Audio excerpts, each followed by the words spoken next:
E o que ele está falando aqui também para nós? Da lei de causa e efeito.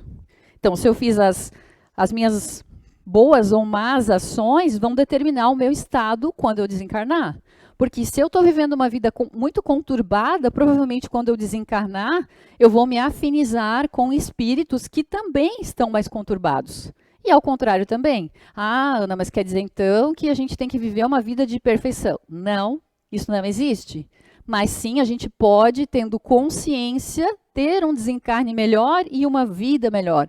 Para quando a gente chegar nesse momento, a gente não está ligado a essas coisas ruins que a gente sabe que existem. É a gente olhar aquela questão ali, amar e perdoar. O quanto que eu consigo fazer isso na minha vida? Amar e perdoar. Né? Respeitar as outras pessoas, fazer ao próximo o que a gente gostaria que fizessem para nós. Isso é uma frase tão pequena e tão simples, mas a gente não consegue compreender isso verdadeiramente, né? Fazer ao próximo o que eu queria que fizesse a mim. Porque primeiro é a mim, depois é o próximo, depois eu vou ver. Então, se a gente conseguir entender e trabalhar isso na nossa vida, e entender que sim, em alguns momentos a gente vai errar, e está tudo certo, faz parte, mas ter consciência, o mais importante para nós é a consciência, eu ter consciência. Olha, hoje eu fui mal educado com uma pessoa, amanhã eu vou chegar lá e vou falar para ela, olha fulano, me desculpa, eu estava um pouco cansada, um pouco estressada ontem e eu acho que eu levantei o tom de voz para você, então me desculpe. Ou então, eu não tenho coragem de falar com aquela pessoa, mas mentalmente eu vou pedir desculpa para ela.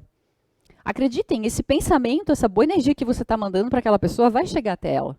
Então, veja, a diferença entre eu continuar errando e eu pensar em me melhorar. E eu pensar, não, eu errei. Eu ter consciência de que eu errei e, acima de tudo, consciência de mudar. Porque também não adianta eu saber que eu errei e eu ficar lá, bela, bonita, sentada, vendo a minha vida passar, os erros acontecerem, e eu achar que no momento do meu desencarne, quando eu for lá para o mundo espiritual, também vai ser assim. Eu vou ficar lá sentada, vendo, né, tudo acontecer ao meu redor e não vai me acontecer nada. Não, infelizmente vai acontecer sim. E provavelmente você vai se vincular ao quê? A espíritos de classes inferiores. E não aqueles que muitas vezes você poderia estar associado, que é o que a gente busca o quê? Quando a gente desencarnar. A gente busca estar também em um local que seja agradável, em um local que nos receba bem, que a gente se sinta bem, que a gente possa continuar o nosso trabalho, porque como vocês sabem, a gente já falou aqui, quando a gente desencarna e vai para o mundo espiritual, a gente não vai lá dormir e descansar eternamente.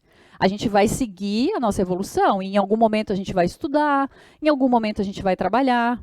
Então, como a gente vai fazer isso, é uma responsabilidade e uma escolha nossa.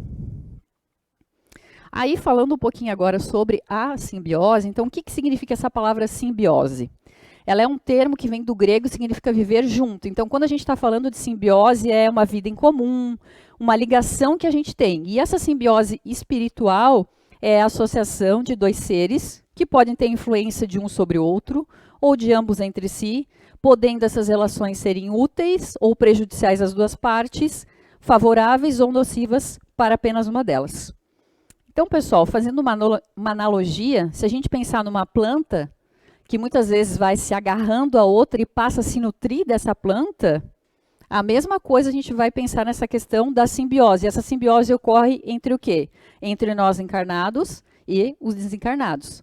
Então, quando a gente nutre esses sentimentos de natureza inferior, que eu já falei aqui para vocês, e continuamente a gente mantém isso no nosso pensamento, a gente vai fazer o quê? Essas energias todas, elas vão se irradiar para o plano extrafísico. E lá a gente vai criar como se fosse um código, um canal. E lá no plano extrafísico, os nossos irmãos desencarnados, que têm esse mesmo objetivo, porque como eu falei para vocês, a gente não muda assim, eu não desencarnei e viro a chave, não acontece assim.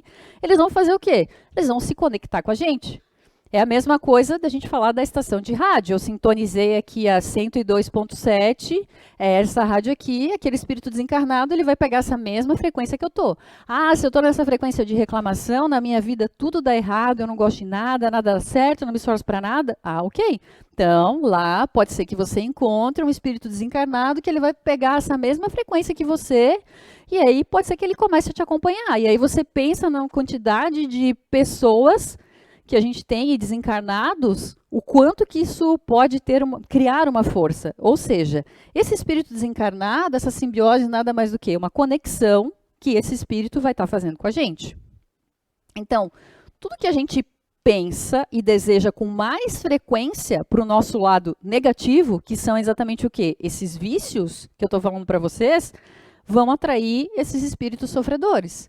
E aí, quando a gente fala em vícios, é exatamente essas dependências que eu falei para vocês. A droga, a bebida, o cigarro, a comida, o sexo, a fofoca, a inveja, o egoísmo, tudo isso, pessoal, entra nesse combo. Então, quando a gente está falando todo tipo de vício que a gente tem, a gente pode se sintonizar com esses irmãos menos evoluídos.